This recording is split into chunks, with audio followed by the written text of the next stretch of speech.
Hello students. Students, कल मैंने आपको बताया था कि नेक्स्ट डे हम बैलेंसिंग ऑफ केमिकल इक्वेशन करेंगे। तो आज का टॉपिक हमारा balancing of the chemical equation, रासायनिक समीकरण को हम किस तरह से संतुलित करते हैं। मेरा ध्येय है आप लोगों के लिए कि हिंदी और इंग्लिश मीडियम दोनों मीडियम के जो स्टूडेंट हैं उनको बराबर फायदा मिले। तो मैं हिंदी और इंग्लिश दोनों में एक्सप्लेनेशन दूंगा। स्टूडेंट्स, एक छोटा सा एग्जांपल मैं ले रहा हूं और इस एग्जांपल से समझेंगे क्यों हम बैलेंस करते हैं, बैलेंसिंग के पीछे का हमारा ध्येय क्या है, why we balance the chemical equation, क्यों जरूरत पड़ जाती है हमें। चलिए, एक इक्वेशन, एक समीकरण मैं आपके पास सामने ले रहा हूं। इक्वेशन है magnesium when reacts with oxygen. Magnesium जब ऑक्सीजन के साथ अभिक्रिया करता है तो हमारे पास ये जो प्रोडक्ट है, ये प्रोडक्ट बनता है मैग्नीशियम ऑक्साइड MgO। यहां पर आप देख रहे हैं कि ये Mg और O2, Mg और O2 मतलब मैग्नीशियम और ऑक्सीजन, ये हमारे रिएक्टेंट हैं, अभिकारक हैं। हिंदी में हम अभिकारक बोलते हैं, इंग्लिश में वी कॉल रिएक्टेंट्स। ये हमारे रिएक्टेंट्स हैं और मैग्नीशियम ऑक्साइड जो हमारे पास बना ये हमारा प्रोडक्ट है, मतलब उत्पाद है। तो ये प्रोडक्ट बनता है। अब 9th क्लास में आपने एक लॉ पढ़ा था, law of conservation of mass, जिसमें law of conservation of mass मतलब द्रव्यमान संरक्षण का नियम, कि जब कोई भी रासायनिक अभिक्रिया होती है तो उसमें जो अभिकारकों का द्रव्यमान है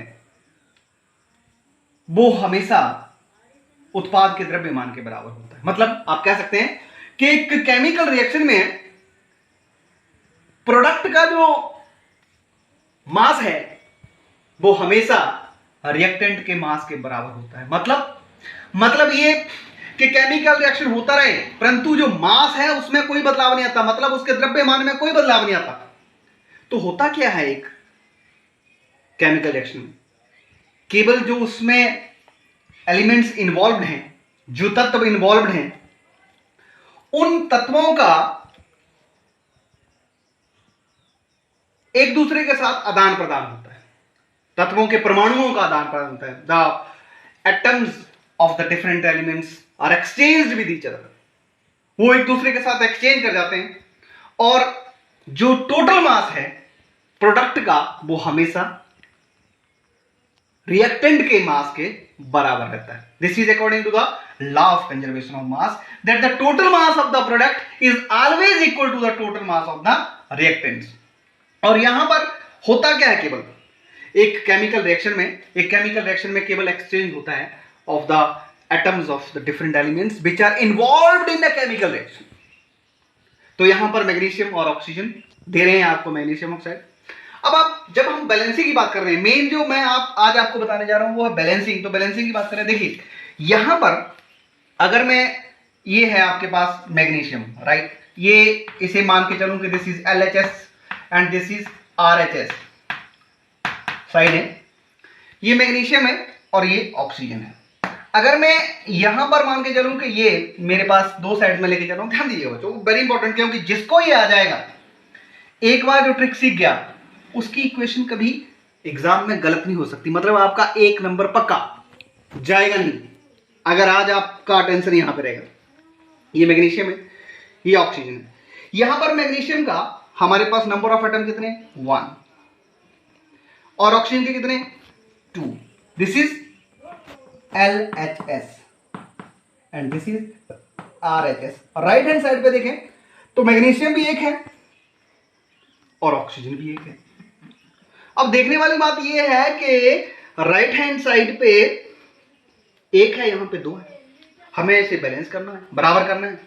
तो बराबर करने के लिए क्या करना पड़ेगा आपको, कि जब हम इस तरफ ऑक्सीजन 2 है, जिसकी संख्या सबसे ज्यादा होती है, जिस एलिमेंट के एटम्स की संख्या ज्यादा है, हम उसको सबसे पहले बैलेंस करते हैं। तो मैं क्या करूंगा कि मुझे इस तरफ ये ऑप्शन लेफ्ट हैंड साइड पे ज्यादा है, मैं राइट हैंड साइड पे इसे ऐसे नंबर से मल्टीप्लाई करूंगा कि वो राइट हैंड साइड पे ऐसे नंबर से मल्टीप्लाई करूंगा कि वो लेफ्ट हैंड साइड के बराबर हो जाए। तो यहां पे देखूं तो एक को किससे मल्टीप्लाई करूं कि वो 2 के बराबर हो जाए, तो 2 से करूंगा। देखिए मैंने 2 से मल्टीप्लाई कर दिया, 2 से मल्टीप्लाई करा, 2 से मल्टीप्लाई करा तो ये 2 हो गया। तो अब क्या हुआ, नंबर ऑफ एटम्स जो हैं ऑक्सीजन के वो इस तरफ 2 हो गए और इस तरफ भी 2 है। पर यहां सामने इक्वेशन में देखें कि अगर मैं इसको मल्टीप्लाई करता हूं तो ये तो एक क्या है, कंपाउंड है, MgO अलग नहीं है, Mg और O आपस में जुड़ गए हैं, क्योंकि यहां पर आप देख रहे हैं प्लस का साइन है, आपस में रिएक्टिव है और तब जाके प्रोडक्ट बना है। तो इसका मतलब मैं अगर ऑक्सीजन को मल्टीप्लाई करूंगा तो यहां पर इसको भी मल्टीप्लाई हो जाएगा मैग्नीशियम को। ये ठीक वैसे ही है जैसे कि आपका एक परिवार है और उस परिवार में आपके पापा मम्मी, आपके चाचा चाची सब मिल साथ में रहते हैं और आपको किसी की शादी का कार्ड आता है घर पे, तो जो जॉइंट फैमिली है, कार्ड आपको दिया गया, पापा के फ्रेंड थे, तो इसका मतलब ये होगा पूरी फैमिली को कार्ड गया है, तो सारी फैमिली जाएगी, तो आपके साथ जो चाचा चाची रहते हैं वो भी तो शादी में जाएंगे, जाएंगे नहीं जाएंगे, है ना, क्योंकि वो भी आपके साथ जुड़े हुए हैं। ठीक वैसे ही ऑक्सीजन के साथ या मैग्नीशियम जुड़ा हुआ है, मतलब कि मल्टीप्लाई आपको मैग्नीशियम को भी करना पड़ेगा, 2 से मैग्नीशियम भी मल्टीप्लाई हो जाएगा, तो यहां 2 से इसी मल्टीप्लाई करेंगे, ये आपके पास 2 ये बराबर हो गया। इसका मतलब कि यहां पर इसका मतलब हम इसे MgO को 2 से सीधा मल्टीप्लाई कर सकते हैं, 2 MgO। अब मैंने जब इसे 2 से मल्टीप्लाई कर दिया तो इस तरफ तो ये मैग्नीशियम 2 हो गया, इस तरफ अब मैं किससे मल्टीप्लाई करूं कि लेफ्ट हैंड साइड पे भी मैग्नीशियम 2 हो जाए, 2 से मल्टीप्लाई करूंगा ऑब्वियसली, तभी 2 होगा, ये 2 हो गया और यहां पर आप इसे 2 से ऐसे मल्टीप्लाई कर दीजिए और देखिए अब आपके पास मैग्नीशियम यहां भी 2, लेफ्ट हैंड साइड पे भी 2, राइट हैंड साइड पे भी 2, ऑक्सीजन लेफ्ट हैंड साइड पे भी 2 और राइट हैंड साइड पे भी 2, और अब आपकी इक्वेशन बैलेंस हो गई। अगर आप इक्वेशन को इस तरह से बैलेंस करते हैं कभी गलत होने का सवाल ही पैदा नहीं होता। और दूसरी बात, अगर आपसे गलत होने जा रही है तो आपको आभास हो जाता है, यू कैन रियलाइज दैट ये इक्वेशन गलत हो रही है, तो यहां से आप पता कर सकते हैं कि इक्वेशन ठीक जा रही है नहीं जा रही है, यहां से बैलेंसिंग होगी, ठीक बैलेंस होगी। एक और एग्जांपल आपके सामने लेता हूं, ये सिंपल सा एग्जांपल ही है, थोड़ा सा कॉम्प्लिकेटेड एग्जांपल। तो एक बैलेंसिंग ऑफ केमिकल इक्वेशन में क्या करते हैं, it is a process of making the number of different elements on both the sides of the equation equal. मतलब इक्वेशन के दोनों साइड पे जो डिफरेंट एलिमेंट्स हैं उनके एटम्स की संख्या जो है उसको बराबर करना बैलेंसिंग ऑफ केमिकल इक्वेशन कहलाता है। So balancing of chemical equation nothing but this is making the number of atoms of the different elements equal on both the sides of a chemical equation, and we had done this here in this example. Is it clear? Okay, आगे बढ़ते हैं। I hope so you all understand this example. मुझे आशा है कि आपको ये समझ में आया होगा। और एक और एग्जाम्पल आप की अंडरस्टैंडिंग और अच्छी हो जाए, इसके लिए मैं एक और एग्जांपल आपके सामने ले रहा हूं। छोटा सा एग्जांपल है, देखिए वो भी मैं सिंपल ही लेने की कोशिश कर रहा हूं कि देखिए ये आपके पास है हाइड्रोजन H2,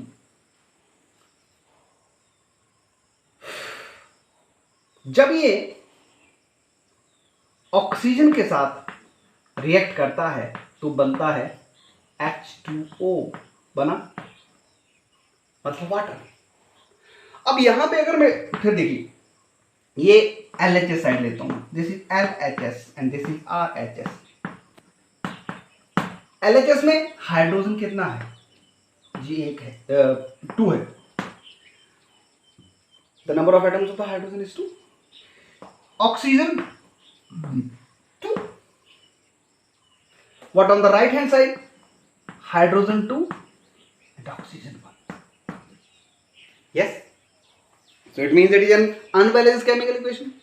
इसका मतलब है कि ये अनबैलेंस्ड केमिकल इक्वेशन है, और अनबैलेंस्ड केमिकल इक्वेशन है तो हमें क्या करना है, हमें बैलेंस करना है इसे। क्यों करना है? According to the law of conservation of mass, the total mass of the product is always equal to the total mass of the reactant. कि एक रासायनिक अभिक्रिया में जो उत्पाद का कुल द्रव्यमान होता है वो अभिकारक के कुल द्रव्यमान के बराबर होता है, और number of atoms of the different elements are equal on both the sides, दोनों तरफ बराबर होने चाहिए। केवल इसमें एलिमेंट्स का एक्सचेंज होता है। अब आप देखेंगे यहां पर कि यहां पर सबसे पहले जब हम बैलेंस करने की सोचते हैं तो देखते हैं नंबर किसका ज्यादा है, उसे सबसे पहले बैलेंस करना है। तो यहां पर अगर नंबर की बात करता हूं तो नंबर किसका ज्यादा लगता है? हाइड्रोजन का। दोनों तरफ दो दो है तो बराबर ही है। ऑक्सीजन का बराबर करना है हमें।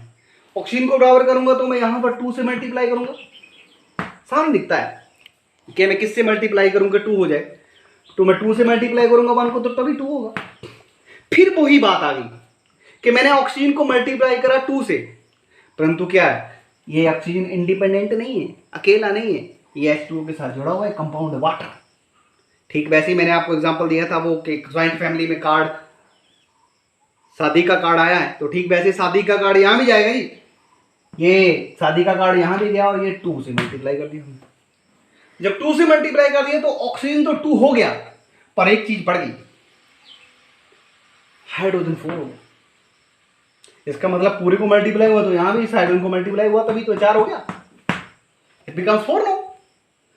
अब हम क्या करेंगे कि इस तरफ के हाइड्रोजन को भी बराबर करेंगे, तो यहां पर हम मल्टीप्लाई कर देंगे 2 से, इट विल बी 4। अब देखिए आप right hand left hand side पे हाइड्रोजन 4 है, राइट हैंड साइड पे भी 4 है, 4। ऑक्सीजन लेफ्ट हैंड साइड पे 2 है और इस तरफ भी 2 है।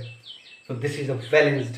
यहां पे आप मल्टीप्लाई कर देंगे 2 से, और ये हो गई आपके पास balanced chemical equation. I hope so, मैं आशा करता हूं कि आपको ये समझ में आया होगा। एक और एग्जांपल थोड़ा सा कॉम्प्लिकेटेड लेते हैं ताकि आपको और अच्छे से समझ में आ सके, you can understand better in the better way. After that I will give you few unbalanced chemical equation to solve at home. If you will feel any difficulty in solving that, you can comment me on my channel.